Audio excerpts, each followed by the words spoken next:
Hello, Pod Smashers of the Internet, and welcome to another episode of 80-bit Pod Smash, 80-bit Pod Smash, where gaming goes to grab a beer. Happy New Year! Happy New Year! We are your hosts. Penguin and Termite. I am Penguin. I am Termite, and we are a weekly video game podcast smashing together ideas that you care about with video games. That's right. And today, the idea that maybe you don't care about, maybe you're sick of hearing about it, but we are talking about the year 2020. It is our kind of own personal year in review. It is a much, much more of a emotional thing than like a logic. Like, we're not sitting here being like, we're going to break down the year in big trends. I've got some data. We'll talk That's about fine. some data, but it's more about the episode will be broken up into two parts. We'll talk about our perceptions of video gaming for the year, and we'll talk about our perceptions of our podcast for the year. So it's kind of just a year in review for both our show and the gaming industry. We'll also do for DLC, it is our tradition to do superlatives, which is kind of like our own personal game awards, but it is, again, much more personal. We're not trying to create some kind of objective list here between the two of us. We're just talking about what our favorites are. So anyways, you'll hear all that and more. But before we get into any of that, we are where gaming goes to grab a beer. So what are you drinking to, Niz? I am drinking another Asland beer, something I've never had before until tonight, called Genius Kitchen. And the can has a picture of a brain floating in space with a lot of stars and galaxies around it, which is kind of cool. It's an imperial stout with cocoa nibs, coffee, maple syrup, cinnamon, Nutella, and strawberries. And there's no description on the can. Nibs. Cocoa nibs. It's one of my favorite words. Yep. So, and it tastes exactly like that, except it's not as smooth as I would think. It's not a cream ale. So again, I noticed that I'm used to milk stouts, and this is not that. So it's a little bit harsher, but it's not too sweet, which I love. Like, there's notes of strawberries, chocolate, and things, but it's not like a sweet stout, and it's not a milk stout. So it's very lighter bodied and sharp. It's delicious, but it's 15%. It's kind of boozy. Yeah. So wow. there's that. 15%. Man, that might be. I feel like the may not be the most powerful beer that I've consumed, but you've had a 120 minute from Dogfish Head, haven't you? That's true. How much? Those is that? range 18 to 21. Oh, okay, gotcha. Okay, well, that's probably the most boozy beer that I've had. There was another one previous to that. There was a beer called the Mephistopheles from a brewing company called Avery. I haven't had it, but like twice in my life, and that was like basically wine. That was like 15 or 16%. But that might your Aslan might have it beat. I'm consuming another one of my Goodwoods. I had a little 4-pack of that, so I talked about this last week for my Christmas episode. It's kind of a treat for me because, bourbon barrel stouts tend to be a little on the more expensive side. But this is just, I keep seeing it in the grocery store, and the fact they have it in the grocery store makes me happy because this is this is like Dark Hollow level good stout. And Dark Hollow was the first beer you and I ever drank together, by the way. I know you know that. It was a Capital Ale House. Yep, exactly. So, yep. It doesn't really say what it is. Then is a stout aged in a bourbon barrel, touched by wood and brewed with limestone water. But it is just, it is just like me. Stout. Yeah, it is a bourbon barrel stout. For all intents and purposes, boozy, dark, malty, so good. But I love how that's in a can. It just makes me happy that I can get a stout this good in a can. But yeah, so I am really excited though because I did again treat myself to. I saw at Food Lion when I was picking up groceries this week. I saw that they had Kentucky Christmas Morning. Yes. Bourbon barrel gingerbread stout from Hardywood. So I treated myself. I was like, this is going to be a stocking stuffer for me. Yes. I literally may even put it in my stocking before Christmas. Oh, nice. Christmas night. And I will be looking forward to drinking that. I won't be drinking it on the show, but I will be looking forward to drinking it on Christmas. I have one on hand as well. It'll be our beer that my wife and I split. We've done this every single year, and it's one of those organic traditions that just creep up, and you're like, oh, I guess we have really done this every single year, and we didn't really mean to, but it happened, where we crack those beers on Christmas Eve after the kids go to bed while we're playing Santa, and we're doing the gift wrapping and stuff. Like, that's what we're sipping on. So that's what we'll do this year, too. It's so good. The last time I had it, I believe, was a couple Christmases ago. I brought it and split it with my mom on Christmas. Oh, nice. Yeah. But I haven't done it in a while, so I'm super excited about it. Because I knew I was going to grab a gingerbread stout, and I was expecting to just get the bourbon barrel, the regular bourbon barrel, but they had Kentucky Christmas Morning. I was like, oh, I need it. So anyways. I need that. That's enough beer talk. Let's get into Well, just a little bit of housekeeping. Again, as always, we normally used to, for the majority of this year, actually, we did a news segment here in this spot on the show. But again, we have spun that off. It is now a brand new show called 80-Bit Newscast, and we do it on Twitch live every Monday, so you can listen to it. The first one of the year, you can listen to tonight at 8 o'clock, and you can find that at twitch.tv/80bitpodsmash. If you miss it, don't worry. It will not only be up on our recently viewed Twitch, you can still see it on Twitch for a couple weeks, but beyond that, we will upload it to YouTube, where it shall rest permanently until YouTube's servers reach the heat death of the universe. And yeah, you can watch it there on YouTube. So it's 2021 now for our audience. I'm going to lay a question on you that's kind of inside baseball. So this is the audience's view into our business. Is it actually about baseball, or no? This is the inside workings of our podcast. Because I don't know anything about business baseball. Question that we're going to air on the air for everyone to hear. But do you think this could be the last time we talk about the news show on the podcast, other than to just plug it? Yeah, probably. Yeah, we've done it for a few months now. So we're not going to talk about the fact that we've moved the news out of the show. It's been long enough now. Yep. We're just going to... You either know about it or you don't. The home. Yep. Exactly. And if you don't know about it, you'll find out, you'll hear about it at the end of the episode when we plug it. So, or in the middle, or somewhere in the middle, whenever the moment feels us. Like right now, you can find us at 80bitpodsmash.com. That's our landing website with all of our podcast platforms. Every single week, we have a new episode for you that drops Monday at midnight. And we also have our weekly twitch.tv streams, Monday night, 8 p.m. Eastern. We have a newscast show. It's a half hour long. We run through the week prior to, leading up to Monday, of all of the industry news that we care about, curated down to a half-hour show. And then Wednesday nights, also at 8 p.m. Eastern, not to trip you up, we do a weekly live video game stream. We have been alternating between Penguin and Termite, but we're in the works. We'll talk about this later tonight in this very show, how that might change. But right now, we're alternating between Penguin and Termite, playing a game live with you on Twitch, so you can interact with us and hang out with us. Also, we have our social media platforms, Facebook, Instagram, Twitter, Reddit. We are everywhere. 80-Bit Pod Smash, you can find us. We have a Discord server. The link is in our show notes. And our YouTube channel, the link is at 80bitpodsmash.com, where you can find videos on demand captured of our Twitch live streams and news shows. Done. Wow, good job. That's it. Go find us. Plugging ourselves in a routine way. It's not always our favorite thing. This is a family-friendly podcast. It's not always our favorite thing to self-promote, but... Doing this podcast is our favorite thing. Doing this podcast is our favorite thing. Favorite things. What is that? We'll that? take a cup to kindness, yet for old lang syne. I don't know. First favorite things of the year. I felt like it needed a little bit of why not? Circumstance. Favorite things is a segment of our show where we share with you the thing that we are excited about this week, the thing that we have either discovered or rediscovered or experienced, in hopes that you will be inspired to go out and find your next favorite thing, whether it's similar or not like it at all, but just with the expectation that you will keep an eye on what things you are happy about and gave you joy this week. So I will start. My favorite thing, I had for right now, for us at this point in time, to give you a little peek as to where we are recording this, knowing of course that we do this in advance, it's still before Christmas for us, so it is the week of Christmas. So I took today off, and me and my wife had just what we described as a family day. We don't often do that. Usually her and I kind of take turns watching the kid, and sometimes we'll watch them together and hang out, but that's just kind of normal routine stuff. So we decided we wanted to do just stuff, what we described as a family day. And this morning we watched some Christmas movies with Gavin, my son, and then this evening we took him down in Doswell, right by King's Dominion. There is a drive-through light show. Ooh, at Meadows State Park. Yeah, that's it. And it's I'm dying to do that. It's really cool. We took him there today. Here's my recommendation, just because this business, I don't know if it's run by a family, I don't know if it's run by the state, I don't know, but this is genius for if I had a patch of land, I would do this, because they charge $25 per car. The cars are only in there for 20 minutes at a time. And they have it's the perfect holiday pandemic activity. We got there and we were thinking that we were going to get there. We got there half an hour before they opened, and we thought that we were so slick doing that. We'll be certainly, we expected there to be a line, but the line was basically almost out into the main road. Wow.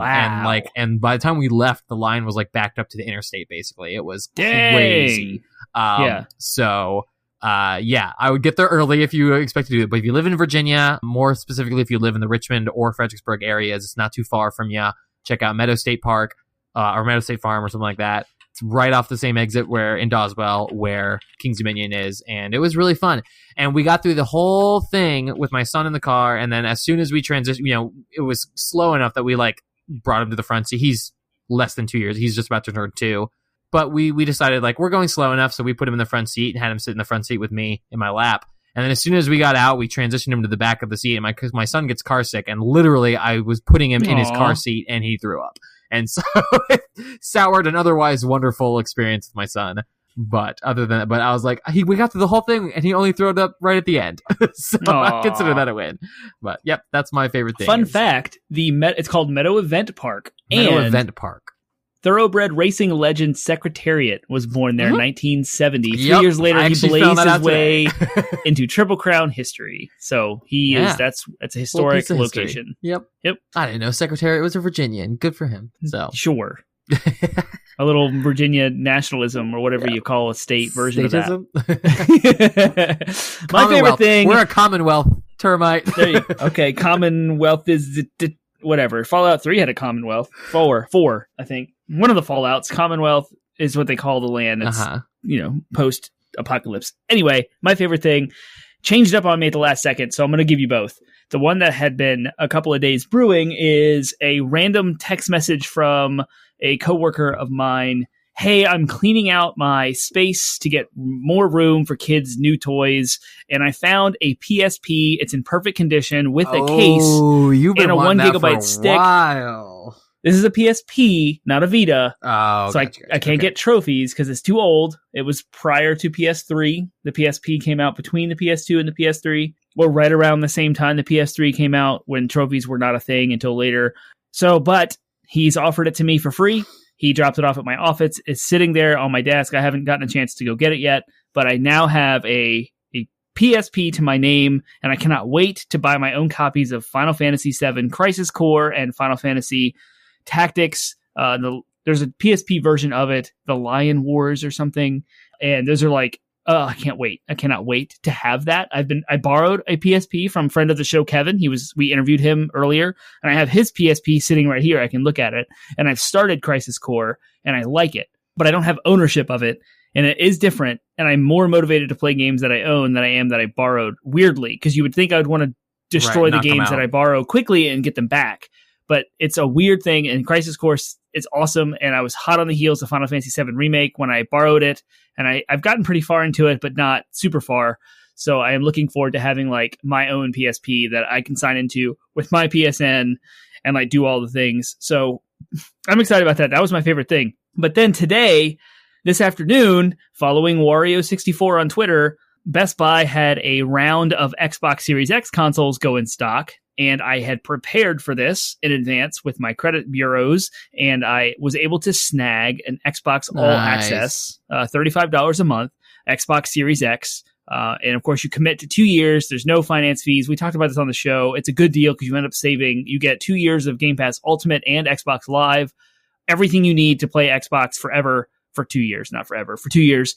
And it saves you $20 if you were to buy all that stuff separate. Buy games for 2 years. Nope, I don't plan to. Yeah, exactly. There's no, Termite's going all digital with his Xbox at least. So on one platform, he's all digital. So no, that's awesome. And that's real. I saw your screenshots and I was like, ooh, a little bit of envy there. I'm not gonna lie.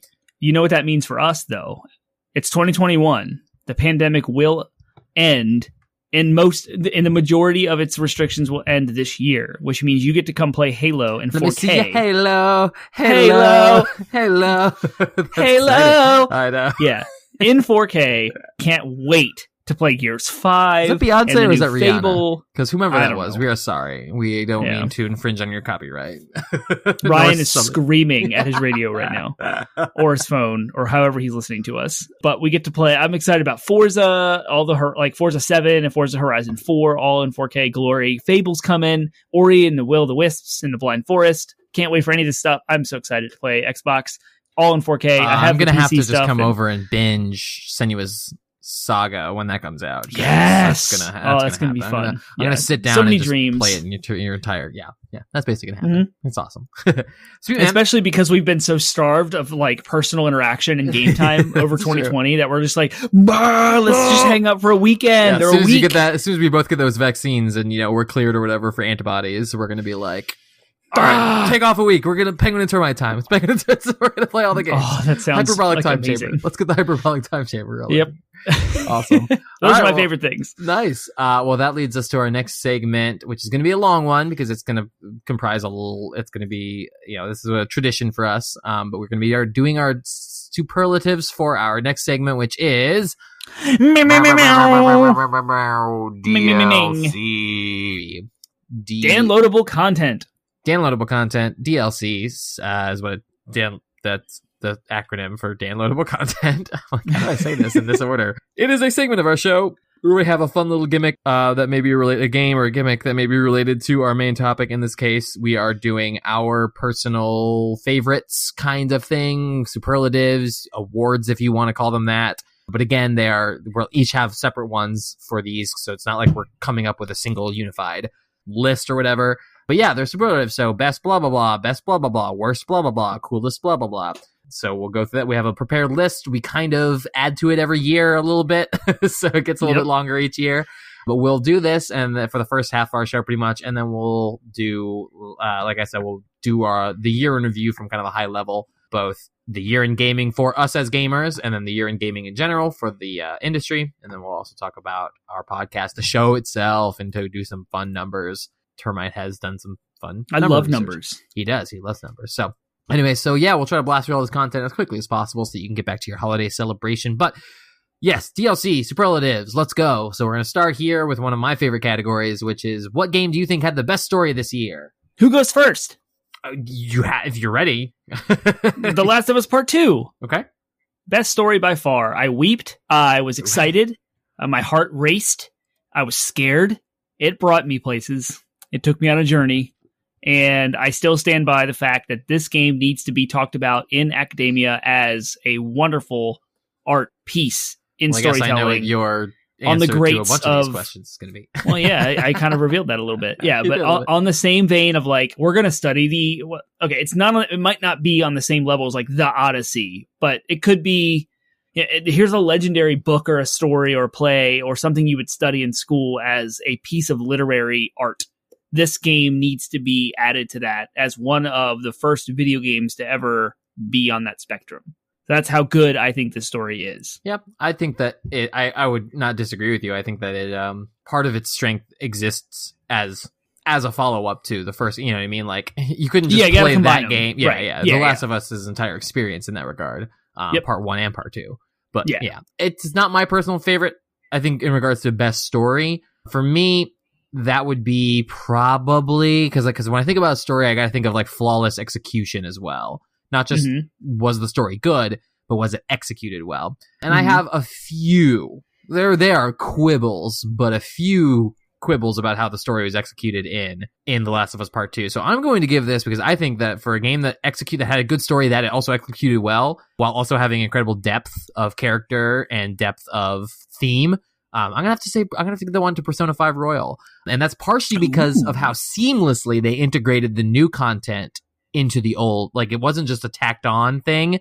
Like, dang, I want that game. They slightly tweak the original story from Persona 5 in ways that are practically seamless. So the execution of that story was magnificent, on top of being a great story that also had meaningful impact on me, especially this year. Like, just with everything going on politically, I had to give it to Persona 5 Royal because The Last of Us though it ultimately had kind of a hopeful story, it also had a very cynical telling of that story. Whereas Persona 5 Royal was almost like a dream fantasy for me. The idea of like, oh, if we could just make people act better by going into their mind palaces and beating them into submission, but like mentally beating them into submission. That's kind of like this is getting a little too close to home in regards to like personal fantasies of mine. So I don't know what's in store for me with gift giving and what I will receive over the Christmas holidays and such. But if that game is not given to me by somebody, I have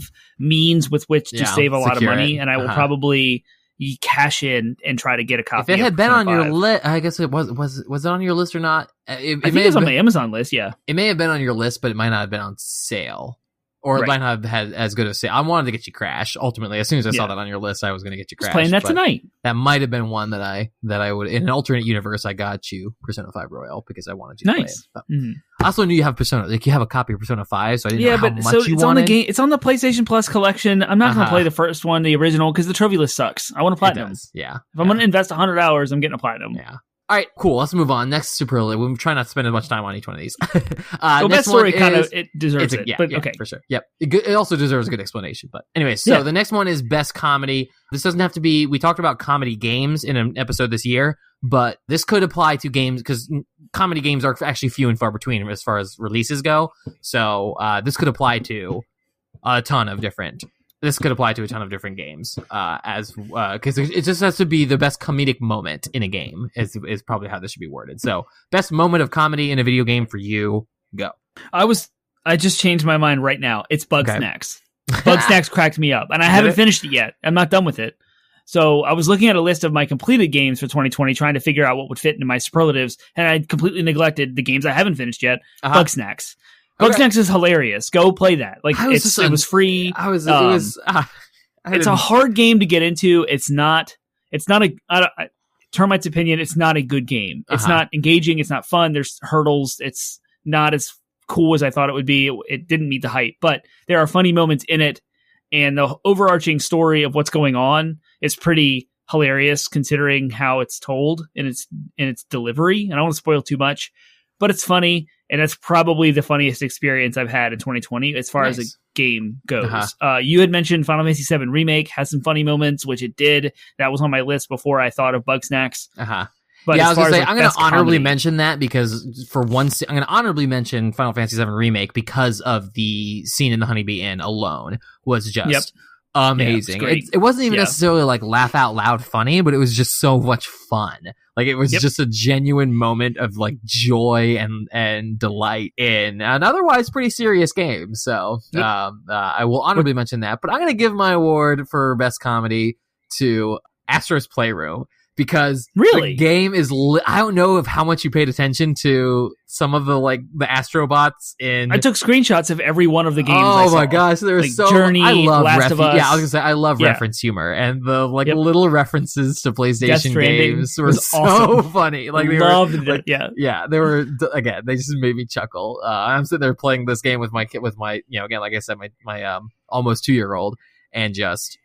Obviously, he's just likes the game because he's like, oh, this is a fun light up game that's cute and adorable. I'm sitting there being like, oh my gosh, PlayStation references everywhere. I love it. So I took a lot of screenshots and shared them on our Twitter for 80-bit. So if you follow 80-bit Podsmash on Twitter, and you go back to November when PS5 launched, I shared a ton of screenshots of pretty much every reference that I thought was awesome. Nice. Yep. Yeah. Good. Very good. All right. Next is the best multiplayer experience you had. So whether it's a game that you think has the best multiplayer, or if it was. That's really it. Yeah, game that you think has the best sort of multiplayer elements. Ghost of Tsushima Legends, by far. I have had an absolute blast playing with various combinations of folks in both the story mode that's online they added and the survival modes. Shout out to Jimothy. Shout out to Kyle. Shout out to you, Penguin Man. We played together, and it has been so much fun. And it's actually the most engaging multiplayer game because, we tried to play The Division 2. I've tried to play Fallout. I have played Fallout 76 in the past and had a great time with it. We did Borderlands 3, but those are years past. So for 2020, it's Ghost of Tsushima Legends. Yeah, I'm gonna agree on that one. There is another multiplayer game I have in here that I. Yep, me too. But we have a whole separate category that actually fits better in. So I will say that as in regards to a multiplayer experience that engaged me and excited me and got me wanting to play it was Ghost of Tsushima Legends. And dang it, man, talking about it making me want to go load it up to my PS5. Do it! I've been trying to get raid ready. Then you say that and it ruins the entire thing. I'll play with you. I don't care. I stopped playing WoW because of that exact problem. Get raid ready. But it's so easy compared to WoW. It takes so little time. I did it. And if I did it, anyone can. Nice. All right. Best adventure. Again, this doesn't have to be an adventure game. This is just the best, the game that you felt gave you the best sense of adventure. Ghost of Tsushima. On a journey. Okay. It did. So I had an operation in the summertime that laid me out for like a week. And this game was huge, wide open world, done wonderfully with ridiculously fast travel system and ridiculously fast travel system. And the story was awesome. It was super engaging, and I loved exploring the world. There was no like pain points, nothing to get in the way. All the quality of life you could want. A wind system, you swipe up on the touchpad, tells you exactly where to go. A very clear map where it has everything laid out. You can go get this thing, go get this shrine, go do this prayer, go do this hot bath, but nothing's missable. So like you don't have to go explore everything and be completionist about it. You can do the story and uncover the map. Awesome. Amazing game through and through. Best adventure by far for 2020. Ghost of Tsushima. Okay. I'm going to give this one for myself to Final Fantasy VII Remake. Ghost That's of Tsushima. An adventure for you? Yeah, because I'll explain. So Ghost of Tsushima is an actual adventure game. And I would have said for the first, I don't know, 30% of that game, I would have said this is the best adventure. But eventually Ghost of Tsushima kind of wore on me in regards to its open world elements, began to start to feel a little bit like a checklist, like open world games are often accused of. Final Fantasy VII Remake, on the other hand, it literally is an adventure, right? Like the game also is an adventure in regards to, it may not be an adventure game, though I would argue it absolutely is, but it definitely is an adventure. And just everything about that game engaged me. The challenge, the combat, the story, the music, the characters. It felt like re-exploring a place from my childhood and realizing there's so much more depth. And that's how it was designed. It was designed to take this small corner of a world that you're familiar with and expand upon it. And so that sense of discovery was, just sort of rediscovering and re-falling in love with this world and these characters in this game. That to me was the best adventure I had this year. Nice. So cool. All right, next is best. I describe this as WoW moment. I do not mean World of Warcraft. I mean the moment that wowed you, that made your jaw drop, that got you super excited. I had a list. I took a note. That's not what I want to talk about now because it's totally replaced by something I just thought about. So if you go into PlayStation, you can have like your profile avatar, which is what everyone sees. It's a little icon next to your name. Yeah. But then you can also create like a profile picture, which is more of a banner that only gets shown if you see your profile on a PlayStation. So if someone like finds me on their friends list and hits my profile and goes to it, you'll see the banner. And that is the Final Fantasy VII Remake shot right when Cloud gets off the train and you fight the first two Shinra soldiers, and it pans up to the Shinra reactor and the music hits. That right there, I was like almost brought to tears, weeping and nostalgia, excitement, all the emotions in one moment. So that's my single WoW moment. But I do want to address my runner-up. This amazing WoW moment is this a spoiler, so if you guys don't want to know what happens in Star Wars Jedi Fallen Order, please skip ahead by like 15, 20, maybe 30 seconds. That game didn't come out this year. I know, but it came out last year, and I finished it in 2020, and so the WoW moment happened in January a year ago, and it was when Darth Vader shows up and just like wrecks you as a Jedi. I mean, destroy, like the power of who Darth Vader is represented beautifully in this video game as you are Cal, this kind of new Jedi struggling through who you are and like learning your stuff, and like you think you're good, you have some confidence, and then boom, Vader shows up and destroys you. And I just like lost it. And I actually have that moment captured on YouTube. It's there. It was in our live stream because I was finishing the game, but spoilers abound. You didn't know that it was there. Yeah, no idea. So that's awesome. Yep. Yeah. My WoW moment. It's funny because your WoW moment was from Final Fantasy. My best adventure was Final Fantasy. Your best adventure was Ghost of Tsushima. My WoW moment is from Ghost of Tsushima.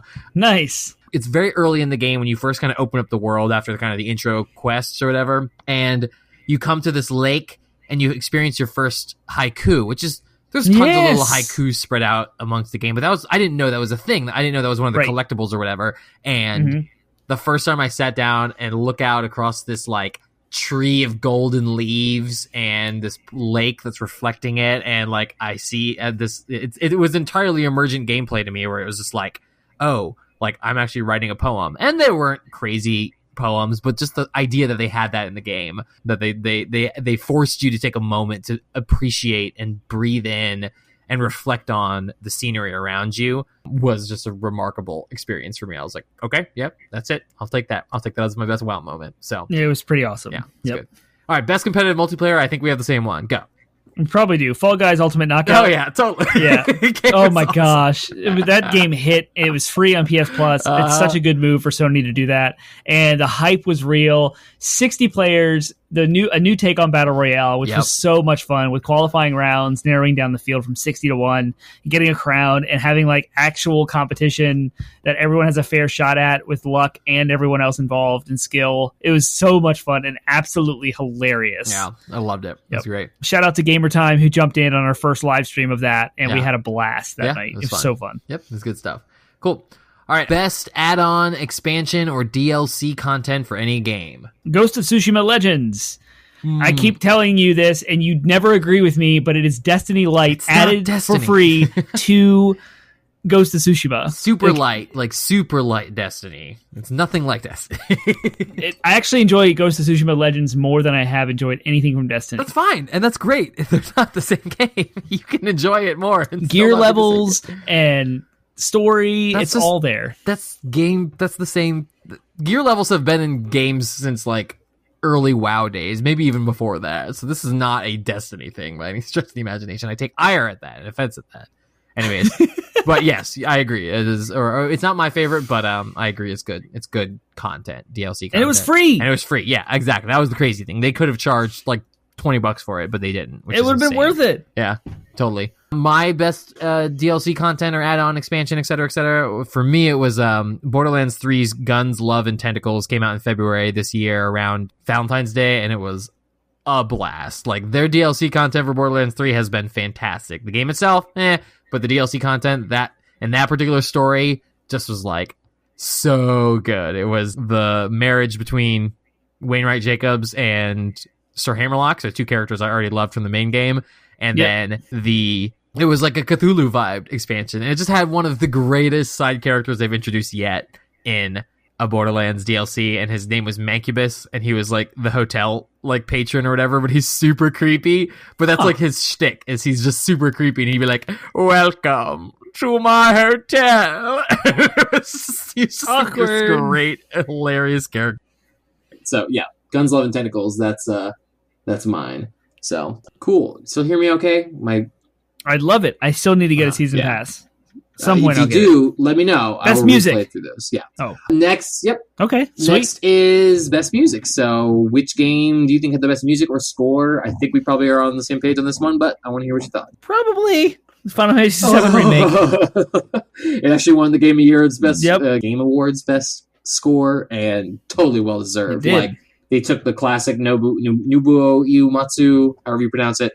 They took his classic score and just modernized it with like full orchestral pieces, and like, I mean, basically brought me to tears just listening to those every single one of those songs. And then they added new ones, like new interesting ones too, like some of the battle music was new and amazing, incredible. So yeah, I love the intro bombing sequence, and like layered with the main theme song, and stop like, it was so good. It's so good. I like the one that really got me, even though it was a new one. It was an entirely new piece. Was the battle music for some of the? It was like the battle music for like a handful of fights, but the one that I remember specifically was the Leviathan fight.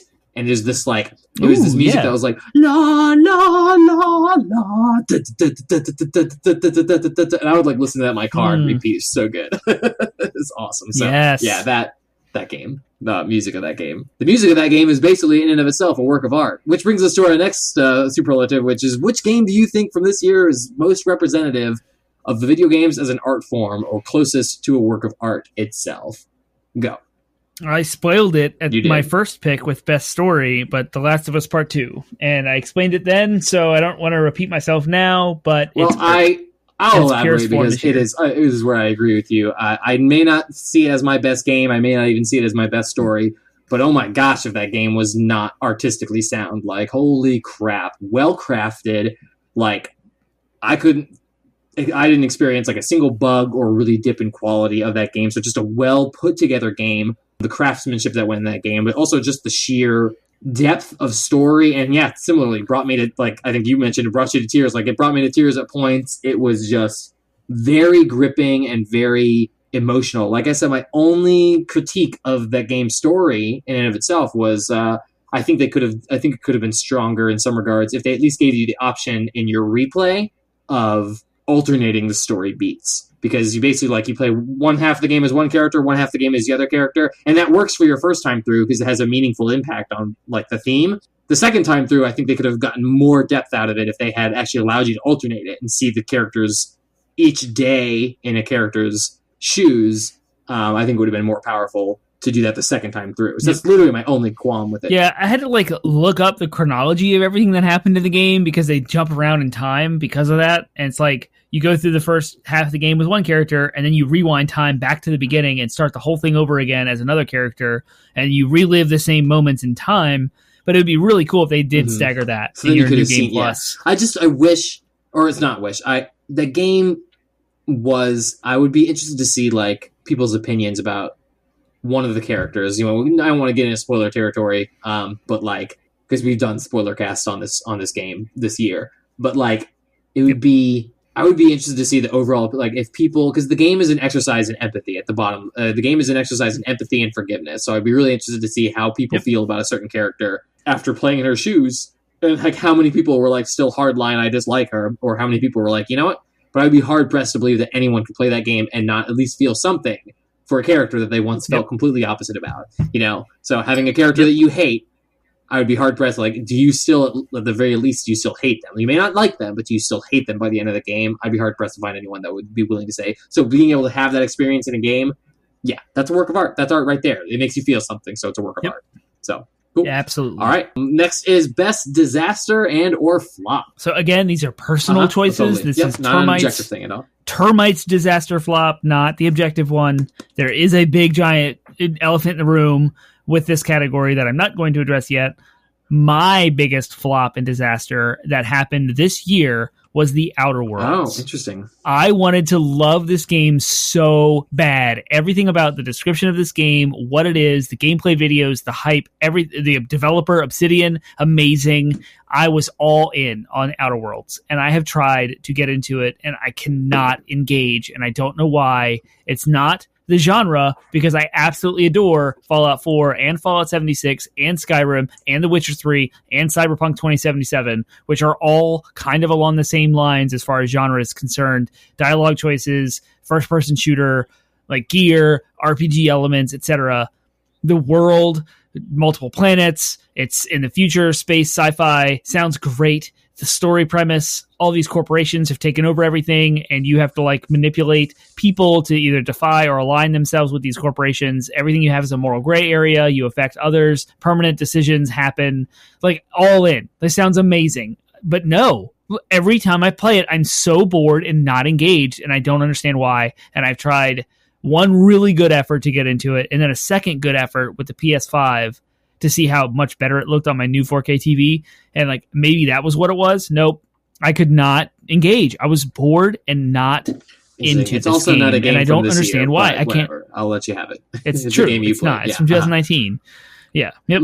So that's my biggest flop, disappointment. For me, this is a game that I haven't played, but it is a game that I think, and you said the elephant in the room, Cyberpunk 2077, for the mainstream purposes, a lot of people are considering it a flop and a disaster. And there was a good argument to be made about that. It has definitely been very mismanaged. But why I can't call it my biggest disaster is because the game itself is sound. The game itself is solid. It just doesn't run on the old. It doesn't run on the old consoles. And it was, and the way it was, and the problems and the disaster comes more in the way that was handled from a business point of view. The game itself is solid and fun and enjoyable, and I'm having a blast on my PS5. Me too. The biggest flop of the year, as far as I'm concerned, is Warcraft 3 Reforged. Hey, do you remember that came out? Came out this year. That was 2020. Holy crap! I forgot. And here's the thing: they don't even have COVID to blame because this came out before COVID even hit the United States, so there were no delays from COVID. It came out in January. The sheerest, biggest, garbage fire cash grab that Blizzard has done. Arguably, Blizzard has ever done. but the game... That's so funny. They scrapped a lot of content from it. They retroactively made the original Warcraft 3 worse because of the changes they made to Battle.net and all that stuff. Like, and they forced out a patch to the old one to force you to play with people who have reforged. Like, they made so many missteps along the way, in addition to, like, their scummy business practices, and in addition to, like, a really crappy game that ran terribly and was glitchy and just not ready for release when it came out. So, Warcraft 3 Reforged, as far as I'm concerned, biggest flop, biggest disaster. Got me to the point where I was excited about it. Like, oh, a remaster of Warcraft 3, that sounds right up my alley. It was me like too. I was the all worst about it. reviewed game on Metacritic, at least at the time. I don't know other games. I just looked this up like last week to see what the status of this game was. Reddit was not happy. So I was like, okay, I guess it's still junk. Nice. So not going to do that. So, yep, that's it for me. Yep. All right, cool. Now, this is way personal, but best game that you revisited this year. So this could be a game from a previous year that you revisited. It could be a game that you played this year and then felt the need to revisit again because you enjoyed it so much. But this is just a game that you revisited. So what did you revisit this year? How about a game I haven't touched and never finished in 10 years that I finally finished this year? And that is Final Fantasy 13. I started a gameplay on the PlayStation 3 because I had originally started it 10 years ago on the Xbox 360 and never finished it. I did finally finish the game this year on PlayStation 3, Final Fantasy 13. So that is... I also went back and finished Scott Pilgrim vs. the World, which came out in like 2011 or so on PS3. I finished that this year. But for all the games, I have gone back and I visited Sonic Generations again this year and Red Dead Redemption 1. Of all those, Final Fantasy 13. That game gets a bad rap. Yeah. A really bad rap. Our internet culture, like Star Wars fans, loves to hate Final Fantasy 13. And it's fine. It's a good game. Mm-hmm. It does not deserve the hate that it gets. Right? It's worth Okay, gotcha. Yep. It's worth playing. I enjoyed it. I enjoyed the story arc. I love the characters. I like the story. It was fine. Nice. It was good. And I enjoyed it. So that's my favorite game that I revisited this year. I'm going to say a game that I played... Well, no, that one doesn't count. So I'm going to say best game that I revisited. I played Final Fantasy VII Remake at the beginning in March, and then I revisited it recently before Cyberpunk to kill time. You did? And it was again, for a game that I platinumed and have no quote-unquote productivity playing other than just sheer enjoyment. Like, I got through about half of the story, and I was just like, I still love this. I still love and enjoy playing it. And, like, I told you, like, months ago, I was having cravings to play it again, and I thought maybe those cravings would pass, and that I wouldn't. By the time I did fire it up, I'd be like, okay, yeah, no, I already beat this. I don't want to play it anymore. But no, even as recently as, like, today, I was like, maybe I should take a break from Cyberpunk to play Final Fantasy. Fortunately, Cyberpunk is, like, gripped me enough that, I haven't derailed my work towards my platinum, but it's definitely been still a little earworm in my head. Like, I gotta finish the story again. It was so fun. It doesn't hurt it that it's the most gorgeous looking game on a 4K TV. Oh my gosh! Like of all, yeah. Because both of us, both of us played it on 1080p TVs with our PS4s. You had a Pro, so you had a little bit of a step up. But for me, I was going not only step up in console hardware power, but step up in television fidelity as well. And it was beautiful. So, yep, for sure. All right, so this one is definitely a game from a previous year. So this is best game from a previous year that you played for the first time this year. So I'll jump in here real quick because mine is one that I've been talking about a lot since October, which is I played Bloodborne for the first time this year, and my gosh, it has opened up an entire... You did holy that. Crap. Up until that point, I thought that I would not enjoy the From Software, Soulsborne style RPG. I thought they were going to be too hard, too frustrating, too difficult. They were hard, frustrating, and difficult, but I freaking loved Bloodborne. I loved it so much that I decided that I would buy Demon Souls for the PS5. I liked that as well. Didn't like it as much as Bloodborne, but I liked it enough to finish it. But I platinumed Bloodborne. I didn't expect to do that. Like, everything, I was like, I played Bloodborne because I was like, this is a Halloween game. I promised one of my friends, my friend Justin, a friend of the show, that I would play it at some point. I was like, you know what? This is a great game for Halloween. I was going to do it for a stream. I thought that's literally what I was going to do. No, I ended up getting into it and playing the whole game. I got far enough in the trophies, I was like, you know what? I think I'm going to platinum this. Like, I didn't think any step of the way that I was going to enjoy the game as much as I did. Now I've got a copy of Sekiro, looking forward to playing 2019's Game of the Year and seeing what I think of it for myself. I feel like I have a whole new genre of games that up until this point has been closed off to me due to my expectations on them. But now that those expectations have been lifted, I feel like I have a whole bunch of games I want to play now. And it's all thanks to Bloodborne. So it's my best game from a previous year that I visited for the first time. All right. Mine is Death Stranding. Game from 2019, the end of 2019. So wait, hold on. So what? Jedi Fallen Order is a, quote, game from this year, but Death Stranding is not a game from this year. Because I finished Jedi Fallen Order in January. And it fell so late in the year last year that it was actually in the Game Awards for 2020. Mm-hmm. So, like, I'm kind of going by loosely in my personal look at, like, giving you a hard time. Because Jedi Fallen Order was absolutely incredible, and I wished it got more awards and more talk and more praise because it's awesome. Probably the best Star Wars game ever made. It's in contention. It is unfortunate that it came out in the year that it did with the competition that it did. So yeah, but Death Stranding, I had played later than Jedi Fallen Order, and it had come out before Jedi Fallen Order because it was nominated for a bunch of awards last year in 2019's Game Awards, or 2 years ago now, I guess, if it's 2021 now, depending on how you look at it. But Death Stranding is my favorite game from a previous year that I experienced for the first time this year. I didn't expect... I read some things that were a little alarming, a little concerning. Delivery, you're a delivery guy, and you're just running equipment from place to place, and like the environment's kind of your biggest antagonist, which it was. The story is Kojima, so it's a little crazy. If you like anime, you're gonna love this, and I loved it. I loved everything about Death Stranding. It gripped me in ways I didn't expect. Yeah. Very deep game, huge. It was Yep, cool.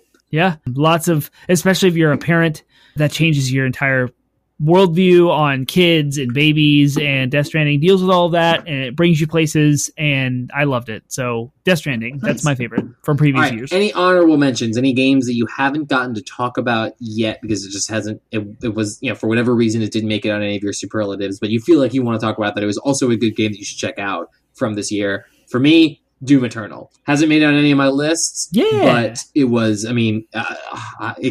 if it wasn't for the trophies associated with it forcing me to do it, I probably would have enjoyed the multiplayer experience almost as much as the single-player Ghost campaign? of Tsushima multi. Like, you know what I mean? Like, it was a very fun multiplayer. It just, because it had trophies associated with it, I felt forced into it, which kind of soured it for me. But the game was great. It was a blast. Yep. It was fun. I really want to make time for and set aside funds to get the Ancient Gods DLC or whatever, because supposedly it's very good. It might still be on sale. It was like $12. Yeah, it was very good. I just don't know if I have time to play it, but I've heard it's very good, and I like to Doom Eternal enough that I would look into that. So Doom Eternal is a good honorable mention, but I have an honorable mention, which is a very old game from 2015 that I played this year for the first time. It was my honorable mention for that, and that's Until Dawn.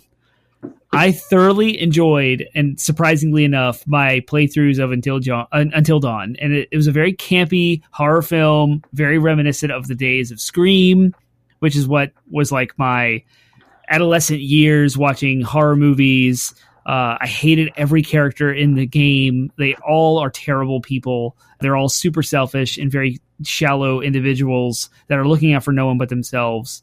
But yet, the fact that they were brought through this story of a killer plus this legend of the Wendigos and like what that looks like. There was two entirely different stories being told in one time with a whole bunch of characters that were all influenced by your decisions to change the ending and the outcome. I thought it was well done. It's unfortunate the developers, I don't remember the names of them off the top of my head without looking them up, continued their games, the something of Medan. I don't remember the names of them.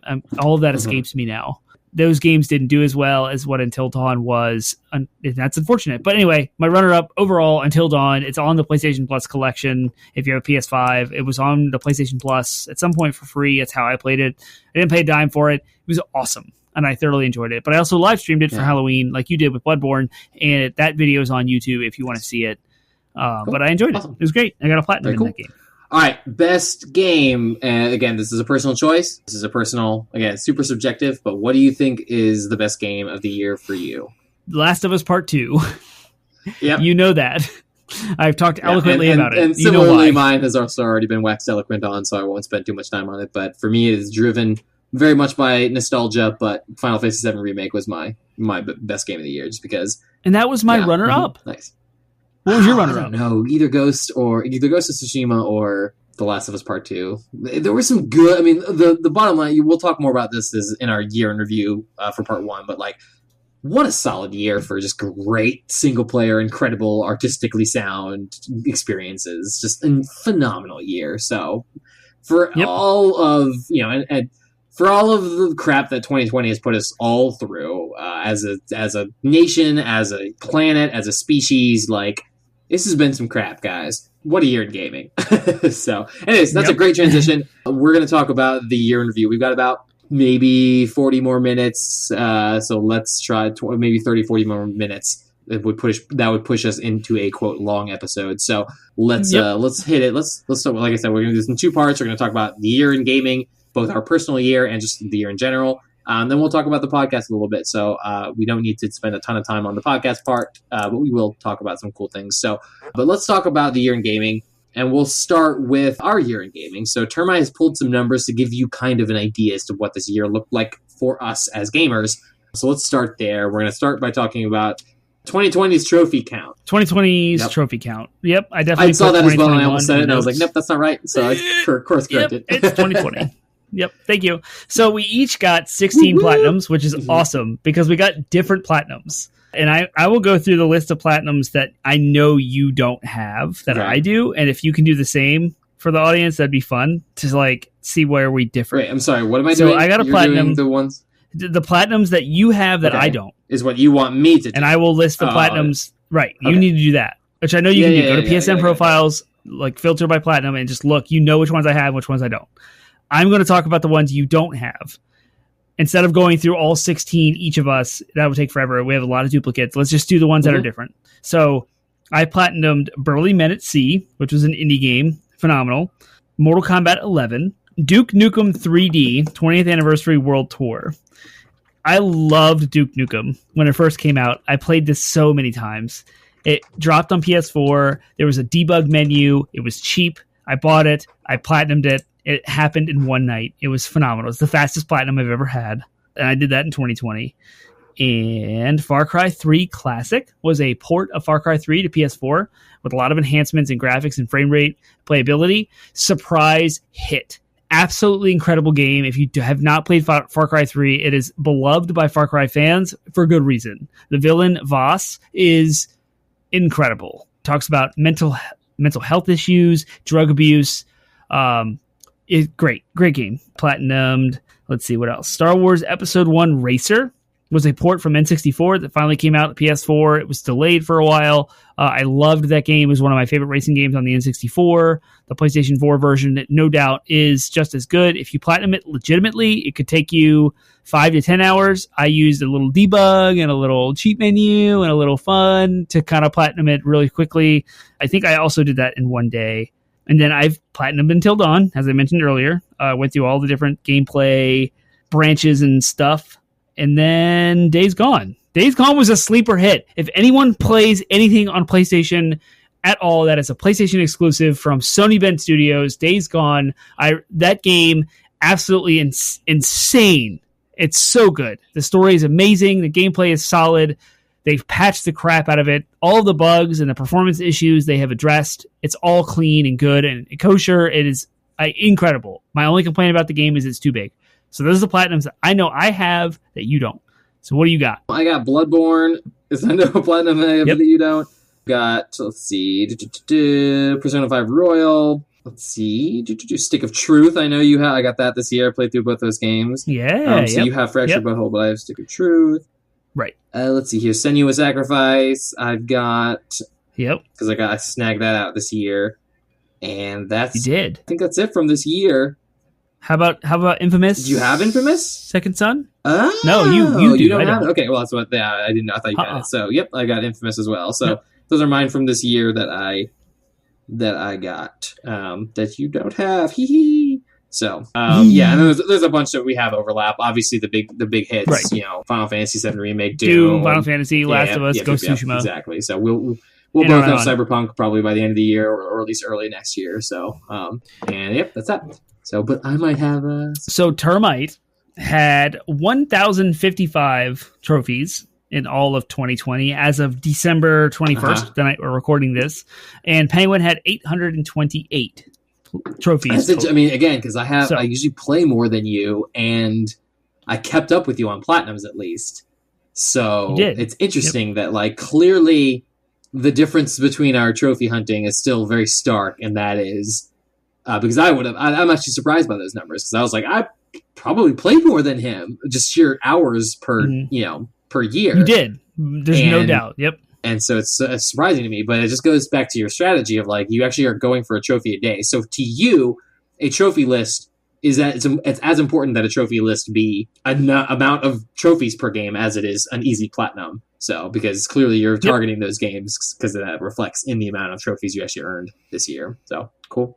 I follow a lot of communities around the internet on Twitter and Reddit that indicate like what games have relatively quick trophy lists, and if those games overlap with something I care about. And this is where Star Wars Episode 1 Racer and Duke Nukem both happened. Also, Burly Men at Sea, it was a game I already owned, so it cost me nothing, and I saw that it was a quick platinum list, and it was a good indie. So like, I want my trophy list to indicate that I care about quality games, so I'm not going down that path of getting like My Name is Mayo, for $1, and I'm gonna get a platinum in 40 minutes. I'm trying to avoid that pit with my trophy carrying, but I want to have like games that I care about. So like Doom 64 was another example. I also did that in 2020. There's no platinum, but I 100%ed it.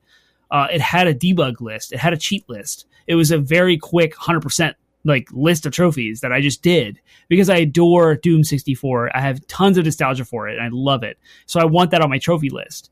So those types of games show up, and I know they have easy trophy lists, and I'll grab them, and I love them and adore them, and I'll cheese my way through the trophy list, knowing they're on my wall and that I got a stack of trophies for it. But it's buried more in my nostalgia and adoration for those titles, if that makes sense. So it's like hitting that cheap trophy list like vibe without going down the path of My Name is Mayo. Yeah. And like having some validity to it based on my life. Yep. But anyway, so that was our year in gaming as far as you and I are sheer concerned. Numbers go, and that's one of the close. I mean, obviously there are games that we played that didn't have trophies and stuff like that. We're gonna not touch on those right now only because of time. But there were Switch games that you and I played that don't have trophies, PC games and stuff like that. I think of just off the top of my head, just real quick.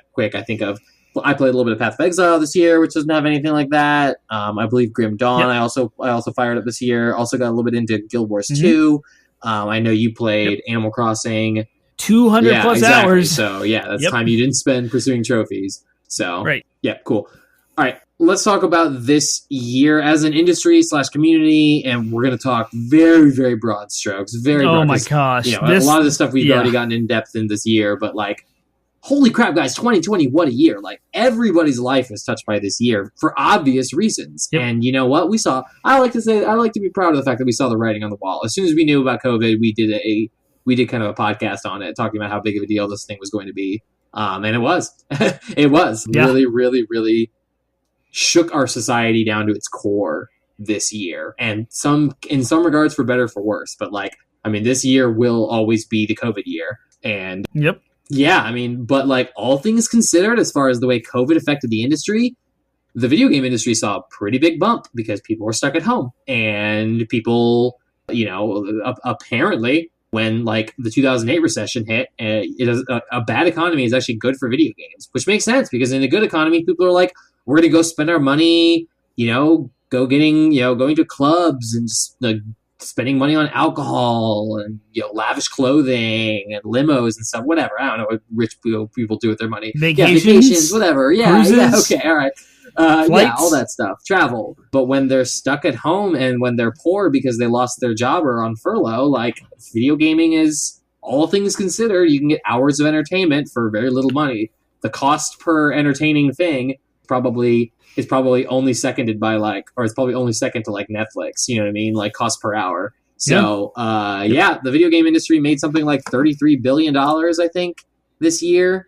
Total spending in video games grew to $33.7 billion in the United States compared to $27.9 billion in the same period. Sorry.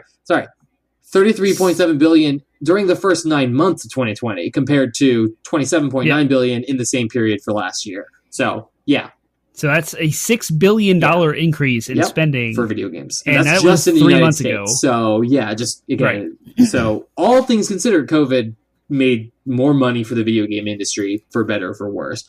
But in addition to COVID, there was obviously the election, which is on everybody's mind.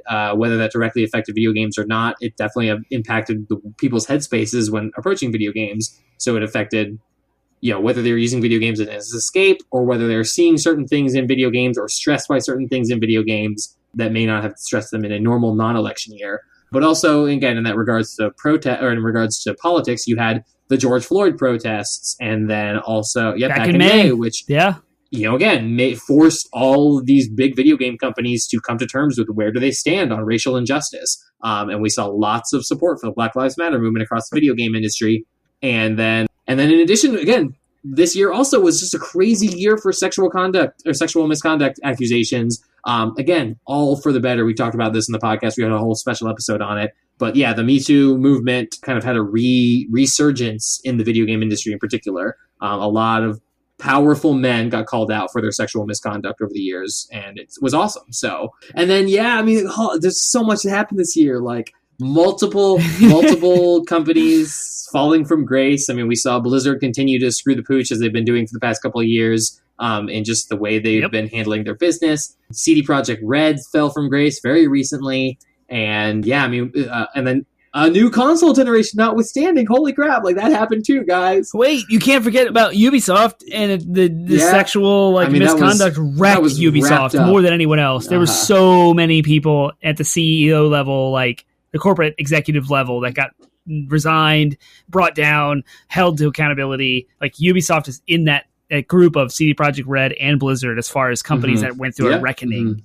And then that leads into next gen as well, with new console generations, marketing and PR beats unlike anything we've ever seen before. E3, and that kind of bleeds.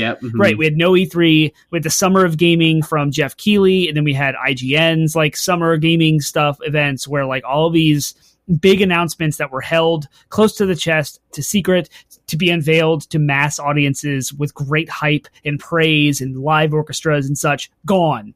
And so we had to completely re-engineer how we're going to have these live announcements and how we're going to do everything digitally and keep everybody safe and let all of the footage for all these new games happen. And like Sony's tactics, entirely different from Microsoft's tactics as far as how they're going to market and PR their new consoles coming out. The release of the new consoles, how hard they are to find, have like defined 2020. Yeah. Like it's the final bookend on the end of 2020. This year is just going to be studied. This year is going to be studied in the history books for many reasons across many different topics and conversations. But holy crap, like this year has changed gaming in some ways for the better and in some ways for the worse. In some ways for just the crazy for years to come.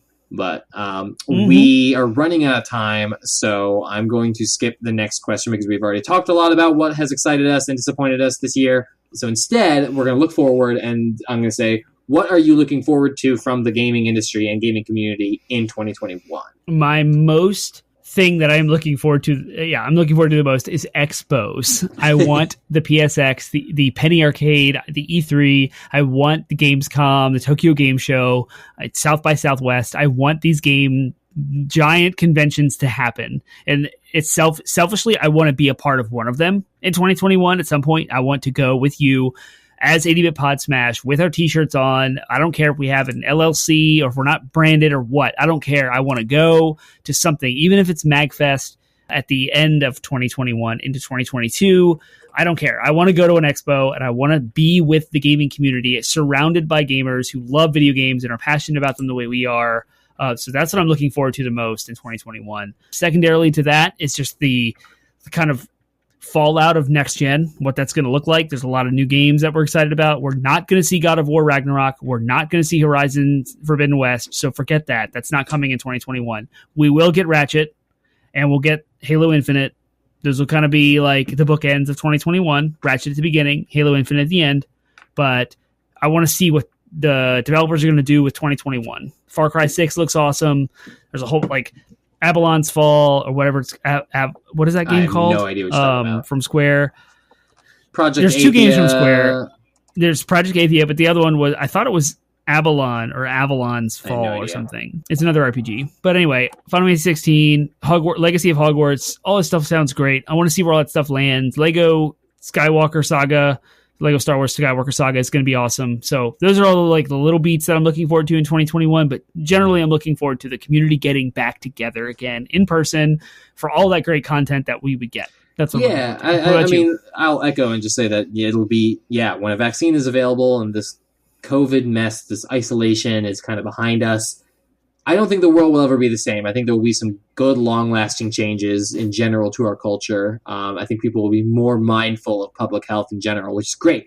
However, some return to at least some expectation of normal, some ability to gather without having to be constantly afraid of spreading infectious disease, I think will be a blessing to return to. So I agree that return to that aspect of the community will be great. And then similarly, I guess what I'm looking forward to is seeing these new consoles hit their stride, because there was only 2 games, I believe, for the PS5 that were exclusive to the PS5 when it launched, and those were Demon's Souls and Godfall. So, and I'm sure that there are corrections to that, but like for all intents and purposes, those are the ones I paid attention to. So, and as great as Demon's Souls was, I can't really speak for Godfall, but as great as Demon's Souls was, like I really want to see what these consoles are capable of for their exclusive titles. So I agree, Ratchet & Clank will be the first of those.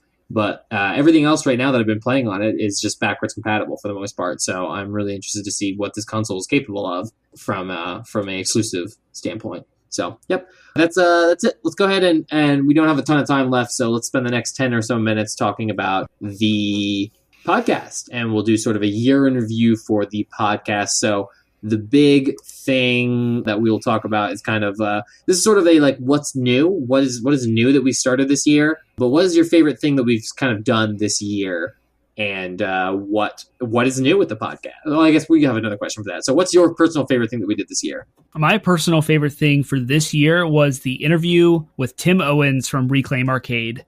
That blew my mind. I was like completely literally my mind exploded. I was like, I have never seen these games brought together in this space, in this way, under a person who is this passionate about the preservation of games from the 80s in arcade spaces ever. And like, I think I coined the phrase, like, I want this to be the mecca of arcade games, or of arcades on the East Coast. Yes, I still stand by that. It was absolutely incredible. The combination of the games, the best games from the 80s are there. Go back and check that episode out. That was by far, for me, 80-Bit Pod Smash's favorite, best that was episode. Good. Yeah, that's probably my favorite thing too. But I'll also say that I really enjoyed doing our Halloween live stream of PT. Oh PT? My gosh, it was so much fun. And yes, we had to wear masks, and that was the responsible thing to do. It would have probably been more enjoyable for the viewers if you saw our faces, but I had fun with it. It was a blast. So yeah.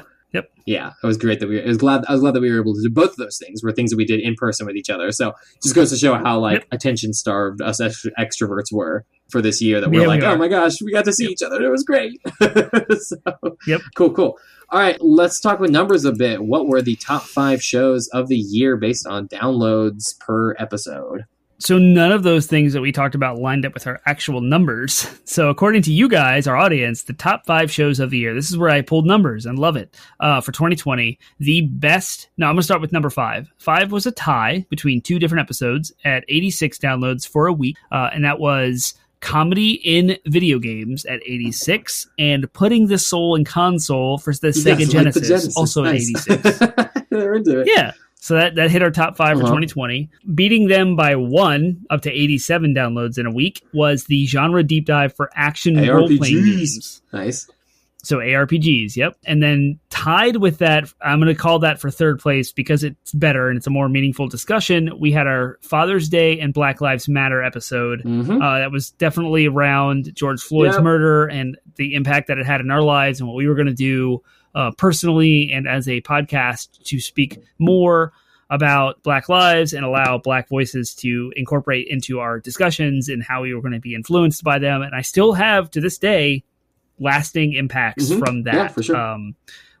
6 months later, 7 months later. And then second place was 107 downloads for a week, and that was Localization. Wow, I hope that you guys learned something with that. That was a fun one to research and figure out. It was great. Hopefully that was kind of educational for you guys, because that's why we do the show, and that's one of the reasons why we do the show. So hopefully some of you guys were like, I don't know what localization is, and I've seen that before, so I want to see what these guys say about it. So I'm glad that's up there as number 2. but it was beat by a far cry by number one. Oh. Goodness gracious. Man, yeah. Number one spot by far was 131 downloads. And I imagine this was because of the hype of next-gen consoles and the year that we're in. But it was all about video game engines. We did those two episodes very close to one another, too. And those were both, the intention of both of those was to I want to learn more about this because I don't know that much about localization and video game engines. So I'm glad that we were able to research that and share that with share that research and that education basically with people. So glad that the top two episodes were things that we also learned a lot about this year. Yeah. So that's 80-Bit Pod Smash top 5 shows of the year. Go back and check those episodes out if you haven't heard them because they are all good. All right, so this question I touched on a little bit earlier. How has the podcast grown or changed in 2020, and what goals did we accomplish this year? Before we get into the numbers, I want to say that this year, again, we can talk about the numbers about viewership and all that stuff, which we will. But I think the biggest thing that's changed for us this year is we've really put a lot. I guess we've had more time on our hands, or more time at home, more time learning how to leverage technology in our daily lives with our jobs, and that has resulted in we've launched a whole bunch of new things, and we're leveraging technology in ways that we didn't before. I believe this is the year that we started doing live streams of video games. For one, that was early. Twitch. With our Twitch. So we launched our Twitch channel, and we've gotten to a schedule where we streamed every week, which is a goal that we said we had last year at this time. So we accomplished that and made that a thing, and we want to continue to refine that and make that more compelling and more interesting and more engaging. So we're talking about ways that we can do that, and part of that's me sucking up, and the cost of getting a capture card is something I need to do. But in addition to that, we also launched our news show. So we realized there was, and that's part of our streaming strategy. But we realized there was sort of a gap. There was something that we were missing. There was all this news, as we just talked about. This was a huge year, and we were every episode was just dripping with news, and it was beginning to dominate our podcast. And we really did some soul searching, and we're we don't want this show to become just a news show, but we also want to talk about this news. So it became very natural to say, well, why don't we just do a news show? So we made that a Twitch thing, so we could do it live, so we didn't have to edit it, so we didn't have to try to meet deadlines or anything. We could just show up at 8 o'clock on Monday nights, which is what we decided, and talk about the news from that week. And I think it's been not only has it been a huge relief, I think, for both of us, because we no longer feel like we have this sort of weird conflict of both late delayed news and news overtaking our content, but we also still feel like we can indulge in that. And it's been great. So we still got some refining to do with that. I believe it's very new, it's very fresh, but it's something that something about our show, about our brand, if you will, it's changed. Something we've been wanting to do for a while, and we finally have the means to do it, and it's been awesome. So. Yeah, and our shtick, our thing, our 80-Bit Pod Smash, what we are, has always been topical and not related to the ebbs and flows of the current events, but kind of.